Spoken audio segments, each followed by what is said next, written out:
Welcome to LinkedUp, Breaking Boundaries in Education, a podcast that focuses on what is happening in education today, connecting everyone to the movers and shakers that are breaking boundaries in the education arena. Welcome to LinkedUp, Breaking Boundaries in Education. Jerri and I often have the pleasure of having our podcast live, and we do that at different conferences. And last year, the year before, we did this at ISTE. And so today we are having a repeat offender, a glutton for punishment, someone who's joining because she is doing some outstanding things that Jerri and I can't wait to hear all about. And we're really excited to share with all of you. Oh, that's right. Our guest today is Kat Crawford, and she just brings out the best in people. So I was getting ready for the podcast and I'm like, but it's with Kat. I need to wear it. I need a cool. Yes, I need to be looking fun because she just makes you want to go to the next level. Speaking of that, this year before ISTE, he was into Kat's candy. And she was making bracelets, and they're the Taylor Swift inspired bracelets. And sharing them at ISTE, it was so cool because it just brought this camaraderie of people from all over the world, really, together, trading bracelets, talking, getting to know each other. And that's really her gift is she brings people together. She makes you try to be your best, and she does amazing things. So Kat Crawford, welcome to Link. Thank you. Thank you. What an amazing introduction. And I have to say, I did make bracelets for what we're talking about today. So don't let me forget to share about that. I think you've encapsulated me in a way I probably couldn't for myself. I really appreciate that. I do love that. I don't know if anyone here has ever done, apparently they've renamed it to Clifton Strengths instead of Strength Finders for us like really old people here. But my number one strength is woo. Do you guys know what that one is? Yes, it is. Have woo handy. Yeah. I wish they had more woo. Yeah. Well, it was funny because I had to look it up. I was like, what is this acronym? Winning others over. And it explains why I have this intense need to basically make instant connections with strangers, which I've had my entire life. And it drives my family crazy because it'll happen in like an elevator. I'll have to connect with this stranger for 4 floors in a way that they'll never forget me. And yeah, that's just who I am. It is, and you are pretty unforgettable. That's you for are sure. unforgettable. You are unforgettable. And I guess that's also true. And you must have some other type of strength in there that you're constantly learning and constantly sharing what you learn. We see you at every conference. We see you South by Southwest EDU. We saw you at ISTE. You're out there everywhere. And we get to hear today about more of what you've been doing, but just sharing your expertise and your knowledge. For anyone who wants to see Kat on our past episode, this was, what was the name of it, Jerri? I'm forgetting it. It was, it was about incarcerated students. Yes. The pipeline. And they were an ISTE featured talk. You were featured in ISTE, that's quite an honor. It was really amazing. We were very lucky not only to be doing it live, but to be selected to be one of the sessions that you could watch after the conference. Because we closed out our room. I won't say it was the biggest room in the house, but for what we had, we filled it. Myself and Kayla Holland at Break Free. Kayla and I met through Google Innovator in Washington, D.C. in 2017, and we have been besties ever since.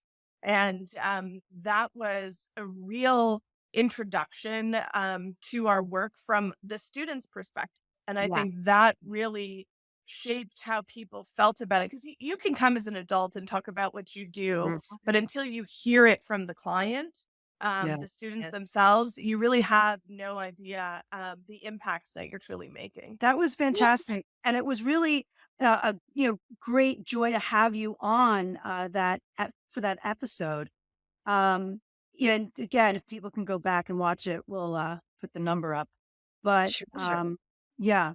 So and what was the name? We actually found you because we searched again, your connection, your power of connection on social media as well. We kind of stalked you. We found you on the ISTE program, that we We stalked you on social media, and you were so welcoming and friendly and so excited to join. And we thought, oh, we're gonna like her, that's for sure. So you and Kayla were fantastic. And then it was brilliant to have, like you said, the students in that session. We didn't have them on the podcast, but you had them in that session. I mean, so powerful, so powerful.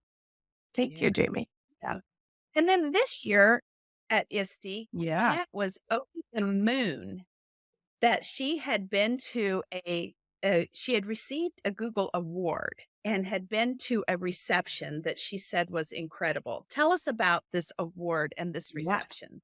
So Yeah, excited. well, the pandemic really shifted things a lot for educators that were, kind of looking to connect with their communities. And Google was a big community that had suffered from that. I mean, we were still in our kind of little chats for trainer groups and our GEG communities and our innovator communities. But there was a lot that was missing in bringing those groups back together again. And I can say that going through the innovator process, which is about to start back up again, and I'm so excited. So if you're not familiar, we'll talk a little bit more about it later, but I hope you take an opportunity to apply because it hasn't been going on for the past few years since the pandemic. But it is about to start again. And I think it's something every educator should take advantage of. But that community completely changed my life.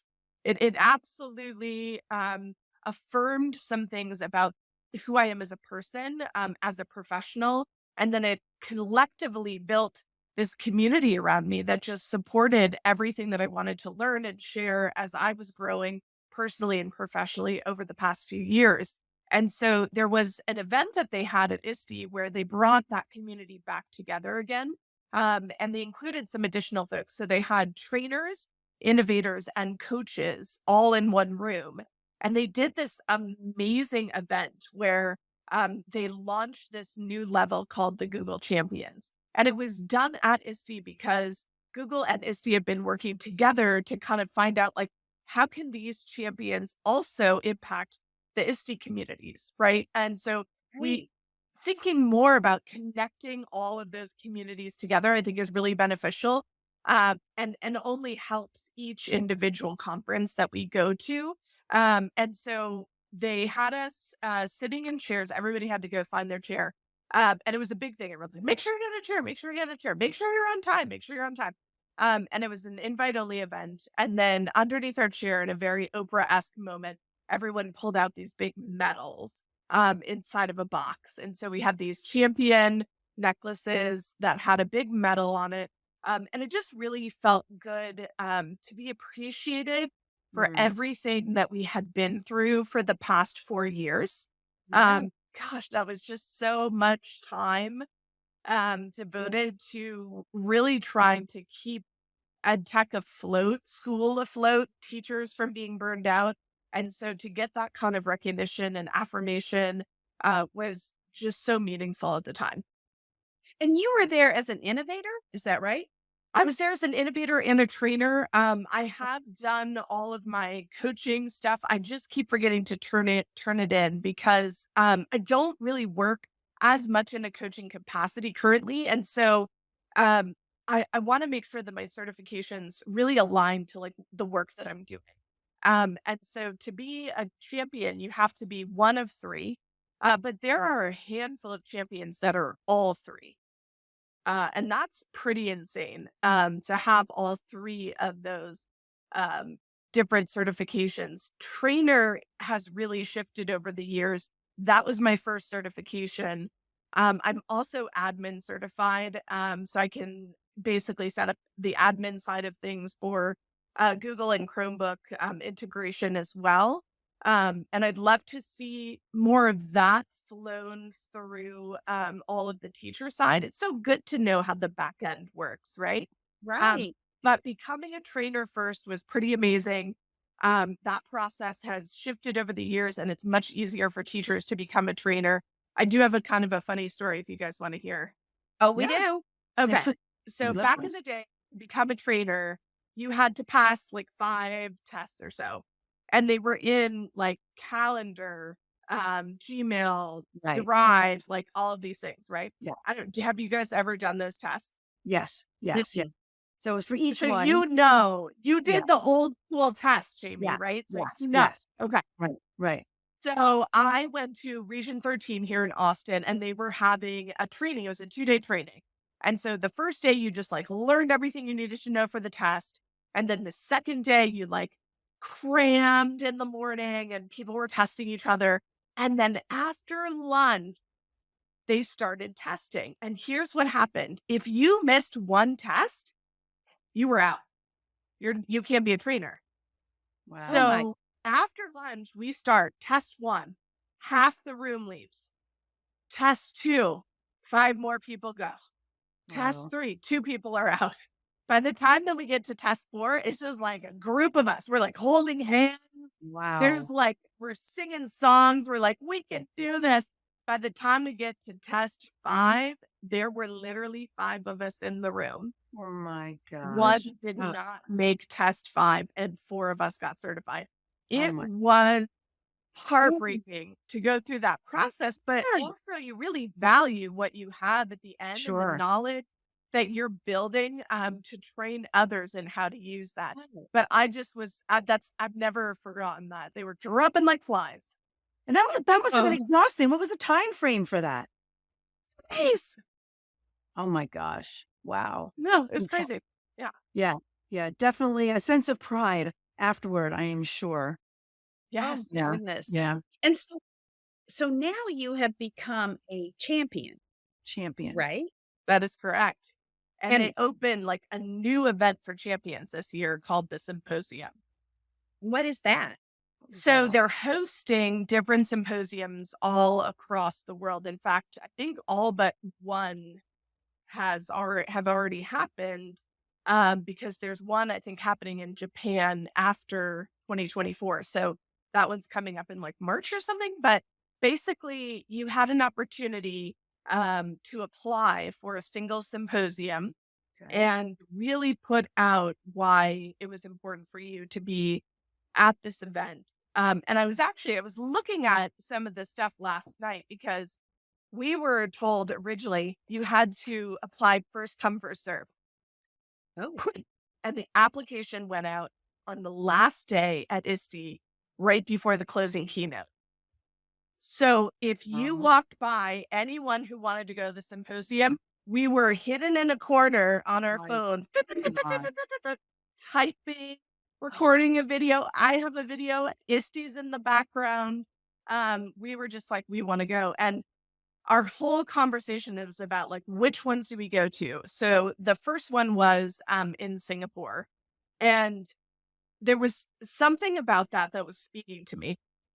Nobody else in my friend group of all innovators, all champions, all trainers, coaches, like no one was like, I want to go to Singapore. But I was just drawn to it for some reason. And so although a lot of them applied to go in LA or in California, and I had some friends who went to the one in Ireland, I was just really, really drawn to the idea of going to Singapore.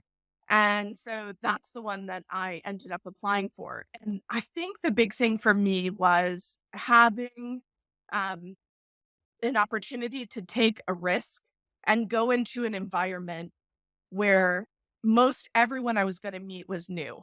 you could woo them. I could Woo. woo them all. I had so many Yeah. wooing people to attend. Yeah. Yeah, absolutely. And you go to a conference like ISTE or South by, you see a group of people, you might meet 10% new people, but it's a lot of kind of reconnecting. I wanted to connect. And so for me, that was a big focus. The other thing was I went to Bet a couple years ago. Have you guys been to Bet before? Yes. Yeah. That's wonderful. That's Oh, wonderful. Lots of wooing opportunities there. That's for sure. yes. And it was this amazing opportunity. I had designed a curriculum called Unsung, which was centered around students writing protest songs who were incarcerated Ah, about policy issues that impacted their incarceration. Oh wow. my goodness. And I did this project with Soundtrap. At the time, they were affiliated with Spotify, Yeah. Yeah. and Yeah. Spotify submitted it to BET. We became nominated for one of the awards, and they flew me to London to go to BET, which was, to me, at the time, before Champion Symposium, probably the number one thing that had happened in my life. Yeah. Yeah. Sorry. Yes. Sorry, So, in your professional life. um, in my professional life, of course, absolutely, absolutely. Get out of that hole. Yeah, I got you. Yeah. Um, and and I think what I learned there was that there was this whole group of international educators that were doing things that we had never heard about. Yeah. There were apps that Yes. were coming across my screen. And it just has been in the back of my mind. I need to submerge myself in as much international ed tech spaces Yes. and people and communities as I can. And so going to Singapore was kind of that next step. And I have to say, it blew my expectations out of the water. Okay. Absolutely. What were some of so that's I feel like we are myopic right here in the US. We've got these blinders on and we think, this and that. But what were some of the things that moved you? What were some things that shifted your ideas of teaching and learning, or just about the world in general? Yeah, no, that's a great question. There were two things that really stuck out with me when I left that just keep circling around in my mind. And one of the pieces of the framework of the Champion Symposium, which is so phenomenal, is that there are these sort of 5-minute talks. Hmm. So champions pitch an idea that they want to talk about, and they get up on the stage and they get to talk for 5 minutes about this amazing idea or project that they've done. And one of the folks who came up was talking about how they became a Google reference school. And in doing so, they realized that most of the parents in their community or community members at large were not growing up with technology. Technology Right. was very new in their community, in their country, in their school system. Right. And so when they went to train teachers, they invited parents and students Oh. to the training. That's cool. And they shared these pictures and they're all working collaboratively together. It was All at the same absolutely time. amazing, I love that. I love that. right? Because they're That's helping great. each other with all of their different levels of skills and understanding and confusions and questions and feeding off of each other in that way, becoming each Yeah, other's mentors in different ways. I love that. absolutely. And Yeah. I think the thing that is so beautiful in that model we could replicate here in the US is that we sometimes have school districts that the communities are relying on one industry. We're a coal town, or, Right. we do this because this big entity moved into our community and 40,000 of our parents and young adults work in this space. And when that space closes, it has a huge economic effect on school districts. Right. But what we sometimes forget is the things that we're training our young students to do, K through 12, are things that we could be inviting our community in. How many of our vocational programs sit empty on Saturdays and Sundays and at nights? Right. Mhm. Right. And so when we have those economic downturns, or we know that we have a new company, say, coming to our community that's looking for jobs, instead of saying, well, 40,000 people are going to move here, why don't we empower the people that are here to have those skills, to attract Right. those jobs, to benefit the community that's already in the school district? And just that idea that they had in that 5-minute talk spurned 50 other ideas in my mind of how that could be a benefit here in the US. Oh, that's great. Yeah. Love that. Yeah. And then my second one was because I do so much work in alternative schools and juvenile justice facilities, and that's where a lot of my expertise is. That's the lens I'm always looking through. There was an art teacher who was talking about a music teacher who was talking about how she would have to sometimes climb a tree to start the school's internet every day. Oh my. I don't know that, Wow. that is something I've experienced in my day-to-day life. Right. And Nor do say, I know at this age that I can do that. yeah. I was gonna say not sustainable, but I guess it is. They're doing it. Oh my They're gosh. doing it. Yeah. But I think about how relatable that is to so many of our communities, whether it's relatable to our students who go home with no internet access, Yeah. which is such a solvable issue. Yes. I really can't. It just frustrates me. So to hear that passion that a teacher has every day to bring the connection into their environment and their ecosystem, I just want to empower everyone else to do that. We still Yeah. have Right. schools that aren't connected, Right. um, It's hard and to, it's just mind boggling to me. So I think those were some things where there's a lot of shared understanding that, yes, their issues might look different, but what they're doing to make change and to be innovative is inspiring to solve some of the unique problems we have here in education in the US. right. Yeah. Yeah. Exactly. The Yeah. perseverance is there to do it. Yeah, for sure. Absolutely. And those were the two things from Bet, right? Those were No. the two things from the What? Champion Symposium Champion Oh, Talks. wait, you had said that there were 3 words from the symposiums. Yes. So connection, inspiration, and recognition. Okay. Those were kind of like the 3 words that Google said, this is what the foundation in which we're building the same symposiums around. And because we were the first symposium, we didn't know if our experience would be replicated in other ones or Right. if our experience would be unique. And it turns out that it was unique, which I think is so incredible, because it really took into account, like, we're going to design for the people who are coming here as very design thinking focused, which is what I originally learned in my Google Innovator. And it was inspiring for me to walk into a room and immediately, not just me, but the other 2 Americans who joined me, we all got asked the same question. Why are you here? You have one in your country. Like, why are you here? Why did you come here? And we were like, we know everybody who's going to the other symposium. We came here because we wanted to meet you and we wanted to see what you were doing. And we also wanted to be out of our comfort zone. And sometimes that's what you need to be in order to be inspired. There were people at my table from Singapore, Korea, from Malaysia, and they're they're all trying to connect and build a team and community with language barriers, cultural, unique sort of aspects that I don't think I would have experienced anywhere else. One thing that was like super big in the recognition wasn't just about like, oh, you're amazing at ed tech or you're innovating or you're training everybody. It was the recognition of culture in who we are as people and then what we then bring to our communities.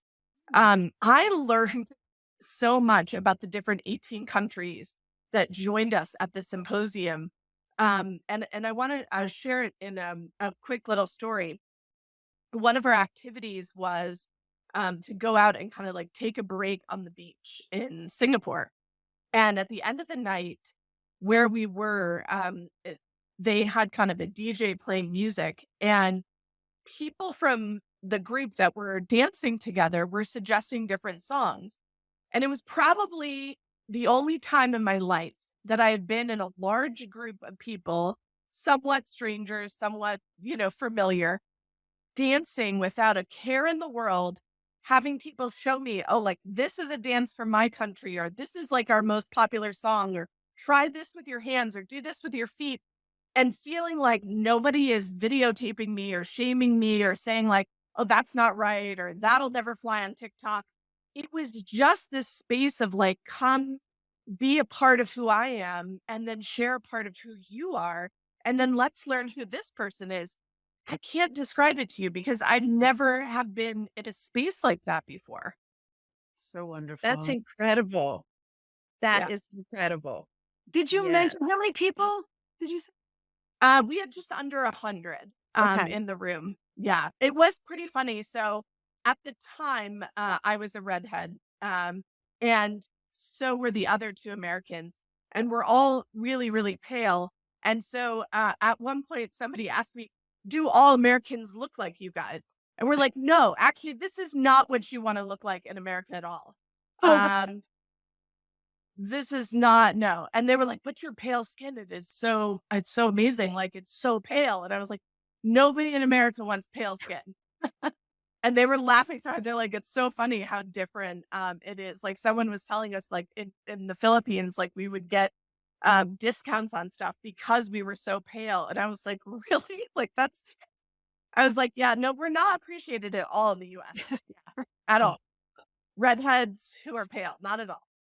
So Oh my gosh. Right. So what do you have to do to earn this award? And then after the award, what do you yeah, what no, that's a is great question. So, you have to be a part of one or all three of those sort of certifications, either an innovator, a trainer, or a coach, Right. in order to become a champion. And then once you become a champion, you can apply to be a part of the symposiums. They've mentioned they're hoping to like continue building other symposiums out. They had some that were like in Mexico City that were in Spanish. And I think they're having the one in Japan is in Japanese, but they had ones in Australia that you could travel to, or Ireland. And I think they're, you know, finding ways to like connect people as much as possible. I don't know what the breakdowns were for each of the symposiums, but I have to assume that like ours might have had the most unique groupings of any countries coming together. And that was really what drew me to it. How many countries would you say were at the Singapore one? Represented? 19, including the US at ours. Nice. Very nice. Very nice. this isn't free, is it? Did you have to pay your own way or how does that work? So the symposium itself is free, but you do have to pay to get there. You have to pay for your lodging. I was That's lucky right. enough. Yeah. Yeah, I was lucky enough that like I found someone who, and I was like, "Hey, you should come with me and we should fly together and, kind of do that." And so that worked out really well because both of us travel a lot. So we had different points and stuff and split costs, but, did a little fundraising as well. I made some bracelets to Yay. sell. Yes. But I can't say enough that like taking an opportunity like that to immerse yourself in another community's ed tech world is life changing. In fact, I made it pretty permanent. So I know I had shared these with you, Jerry, but before I went on the trip, I did get my innovator and my champion logos tattooed with the years on my wrist. Look at I love you. Die Yeah. hard. Look at that. I know. And for anyone looking to do this, this was the only part that hurt. This Oh, upper really? skin here. Oh Interesting. my God. Wow, that's wonderful. You and again shows that pride in the journey that you had to go through to get there. What if others wanted to try to take on this journey as well? Yeah, What- I mean, I think now that the innovator applications are opening again soon, I would definitely encourage people to go get their innovator certification. I would recommend innovator is just something that everybody should take an opportunity to do. It really, to me, is like the foundation. And others have said this who have attended other symposiums that there's just something that is built in the design of innovators that you can always tell them out in a crowd. The foundation is design thinking, and you really start with innovating a problem that you want to solve. And yes, there's community building, there's problem solving within it. We did like this really crazy breakout back in the day when like breakouts were just starting. They sent us each our own innovator wooden box to our homes, and there were, I don't know, 40 of us. And then we all had to get on to Google Meets and try to solve the breakout together Fun. before we even went to the innovator Yeah. event. Yeah. Yeah. A So little there, team building activity. I love that. yes. And then you got to keep that, right? And like I've used that innovator breakout box to run my own breakouts that I've designed at trainings and stuff like that. So that's really cool too. But the framework that they build into it around design thinking, it really changed me in such a way I can't even tell you. You know, there's a lot of skills that we all have. We have a hard time naming on our resume. Like someone's like, oh, you're really good at that. You should put that on your resume. How would I tell someone that I come up with lots of ideas?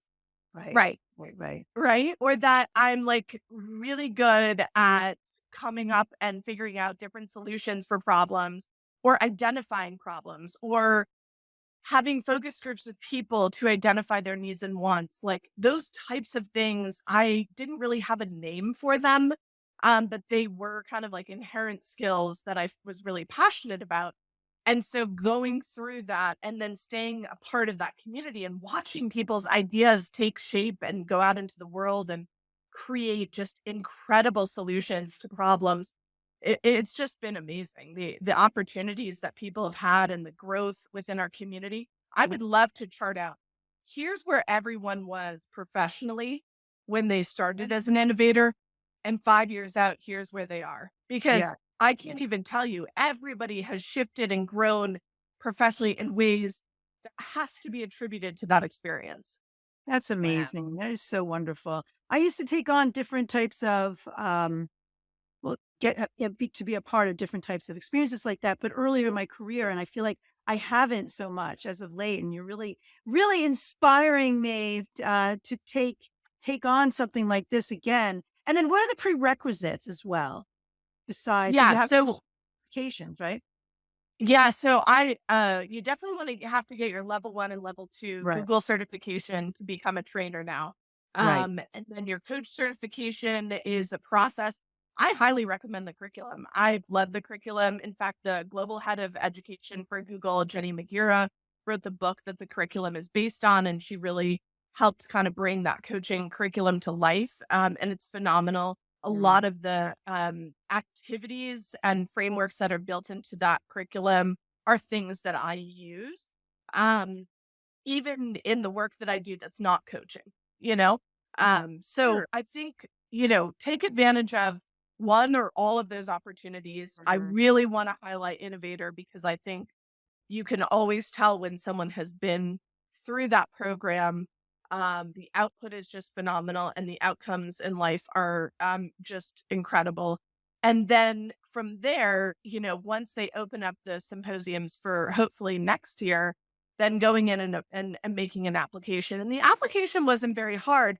You just have to think about something that you're doing and something that you're passionate about. And that's really, what have you done in the space that you're really proud of? And then what are you aiming to do in the future? And it kind of keeps you on track when you're thinking in Right. that frame, you know? Right. Right. But Right. can Right. you get this right? So if you apply to be an innovator, it doesn't mean that you're applying saying, this is what I've innovated Right. and getting an award for that. You are going through a process. To learn Mhm. how Don't be you have to already be an innovator?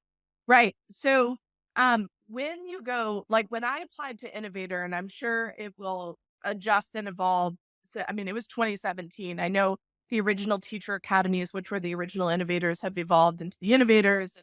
Now that the innovators have been shut down, they'll be redesigned more.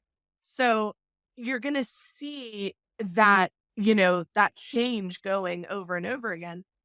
So what I would say is in my process, you had to be somebody who was interested in solving problems in education, which Yes. really is kind of everyone. Yeah. Right. Yeah. I mean, that's kind of why we're here. We're like on this continuous learning journey. And then from there, it's identifying what's a problem that you want to solve. I Yeah. actually went into it with a problem. And when I went through the process, I changed my problem. Oh, okay. Interesting. Interesting. Yes. Um, Originally, my problem was that we had a lot of higher level course options that weren't available in juvenile justice facilities. So let's say if I took a scan of all the states across the US and I was like, okay, what do we have available? I might say, well, we have about 10 kids who need physics, but we can't have 10 individual physics teachers inside of these programs. Right. Right. That's costly. We don't know when the physics kids will come or go. And so I was trying to use Chromebook and Google solutions to basically create that 10-person course and have kids learning virtually in 2017, right? Um, Me. and we had Pre-pandemic. just brought in Google and Chromebooks into 14 states juvenile justice facilities. So this was kind of like part of that process, like growing, a higher level thing on top of it. But when I got there, there was actually a personal problem that was affecting me at the time, and I couldn't get it out of my head. Mm. I knew that I could solve that other problem at another time, but there was something that was happening that I really wanted to tackle. Um, and it had nothing to do with that. Isn't that funny? Yes. Yeah. See I'm what going to tell you you what it is. Don't worry. Okay. Okay. Okay. Okay. Go ahead. So, Yes. we had been supporting a lot of our schools with classroom management tools around digital citizenship. And I'd been working very closely with Common Sense Education. We were requiring that our schools become common sense education schools, like certified schools, and then our teachers become certified teachers. But the more that I spent looking at digital citizenship curriculum, the more frustrated I got. Mm. And this was actually that same year that we did our podcast at ISTE. I actually did a session at ISTE about the same topic. So that's how long I've still been working on this topic. Mm. But I truly believe that we write our digital citizenship curriculum like we write our sex ed programs. It's like based on abstinence. Like, Mm. don't send nude photos. Right. Don't video game all night. Don't. And the reality is we create a culture that's based on shame, Yeah. and we Yeah. don't give kids an opportunity to say, hey, but I am doing that, or I Yeah. did do that. Right. Right. Now what do I do? Now what? Right. Yeah. It's such a good point. It really is. And it's so funny because you're really exemplifying that design thinking, that out of the box, let's look at it in a different way, attitude. And I guess that really goes to show what you were talking about before. It changes your line of thinking when you go through some type of, process like that in the innovator. Yeah, Um, absolutely. There is a yeah. curse though with design thinking. Like once you get into it, you just either see problems or solutions everywhere. Yeah. Yes. You Yes. walk through Right. the airport and you go, oh, I wanted to have a meeting, but there's never a place to do it. Now there's a pod for that. Yeah. Oh, I wanted to do this, but now there's a thing on the wall and I can put $1 in and now I have it. Like all of these solutions just start coming out to you and you realize people have just been walking around saying, I mean, read the bag of any nutritious product. My family had a child who had this, therefore we created this nut Mhm. brand, Oh, blah, yeah. blah, blah, right? Oh, Like yeah. it's all coming out of the same Yeah. process. Right. Right. Right. Yeah. I Yes. mean, there's a need and a want, and sometimes people just have that initiative to make it happen, but you have to have that design thinking mindset in order to get, but also the power for execution as well, and put it into play. And sometimes that's where things get stonewalled. One other Yep. question. So you've got there are prerequisites for doing this. What about people who can't afford? Because there's a cost to these, right? To these courses and these certifications. Are there any scholarships for people so that it's a little bit more equitable? Yeah, no, I definitely agree. I would love to see more done in that area. Currently there are no scholarships provided, but I have heard amazing stories of people who have used funding. Like I used some funding to go to Singapore. I've heard of others who have been able to use funding to do that. Sometimes the school district or the organization that you work for isn't necessarily set up to send everyone to Australia, Singapore, Ireland. And that is okay. And some do get sent by their work and don't pay out of pocket. Right. But I think what Google does that is helpful is they curate a really specific letter that could go out to sponsorship, that could go out to Right. your organization or school district to say, wow, you got to see what this person is doing. Yeah. They've been accepted as the opportunity. It would be great if you could support it because here's what you're going to get out of it as an organization. Right. And I think that's really meaningful, but there could be more done to make some connections on sponsorship or scholarship. I have people that ask me all the time who want to come to ISTE that don't live in this country and say it's just so expensive to come to the United States. Yes. Yeah.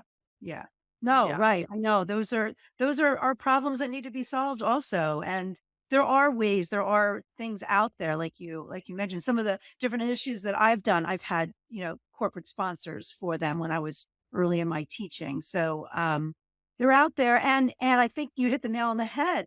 It's an investment for them because there is so much that can be learned and shared to solve problems around the world when we give people the opportunity for these learning experiences. So, well, it's so wonderful for you to have shared all of these with us. We really appreciate it. We're going to share in the show notes if anyone else is interested in taking this journey that Kat has had.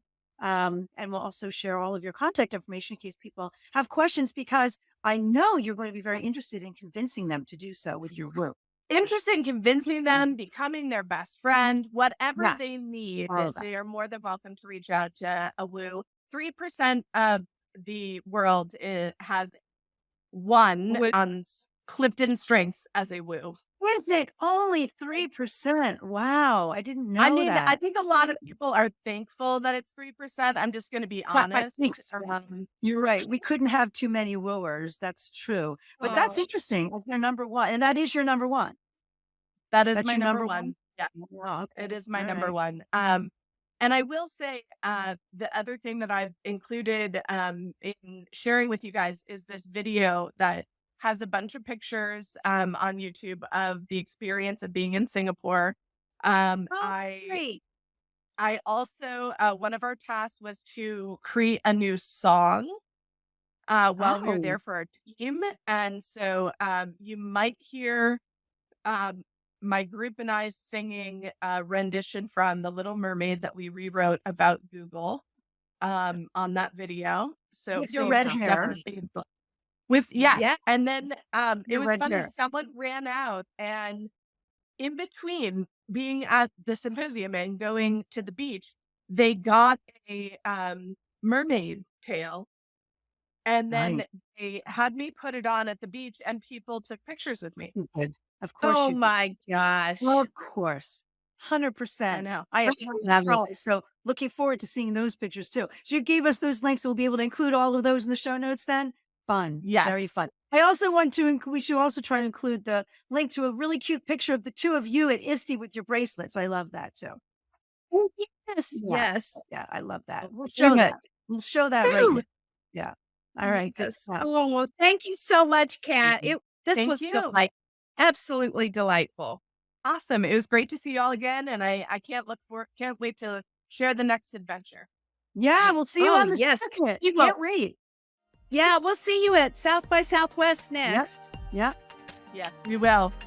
Or FETC. All right. FETC too, maybe? You're going to be there? Oh, maybe. We'll see. I haven't been yet, but possibly. Yeah. All right. You guys are going. I might have to get a ticket. Let's do it. Yes. Let's do it. A little Thank reunion. you, Pete. Thank you for listening. And if you would like to stay linked up, be sure to follow us on Apple and Spotify. and subscribe to us on YouTube.